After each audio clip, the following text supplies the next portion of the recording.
Sinepju graudiņš. Vārds katrai dienai. Pasludini patiesību par savu situāciju. Šodienas raksturvieta.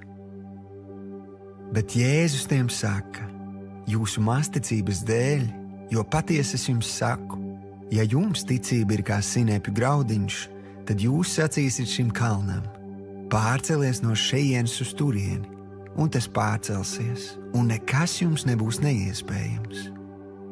Mateja evaņģēlijs, 17. nodaļa, 20. pāns. Šodienas pārdomas. Mēs visi reizēm atduramies pret kalniem, dažādām problēmām mūsu dzīves ceļā. Apzinies, ka šajos brīžos pirmais uzbrukums būs vērsts uz tavām domām. Ja tu atļausi bailēm ienākt un iesakņoties tavās domās, tās aktivizēs šaubas, un tu nespēsi atrisināt savu problēmu pēc Dieva plāna. Labāk uztraukumu un baiļu vietā atrodi Bībelē, ko par tavu situāciju saka Dievs. Apzinies, ka Dieva vārdam ir augstākā autoritāte. Tā ir nemainīga patiesība, bet problēmas ir pārējošas, un tām ir jāpakļaujas patiesībai. Pārdomā Dieva apsolījumus un aktivizē savas sirds ticību.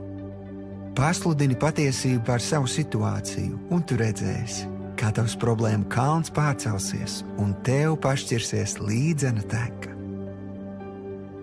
Šodienas lūkšana. Tēvs, paldies, ka esi apveltījis mani ar spēju ticēt. Es apņemos to nostiprināt, pārdomājot tavus apsolījumus. Paldies, ka dod man žēlastību, atrast Bībelē pareizos vārdus, ko pasludināt par problēmām manā dzīves ceļā. Patiesi, kopā ar tevi man viss kļūst iespējams. Jēzus vārdā.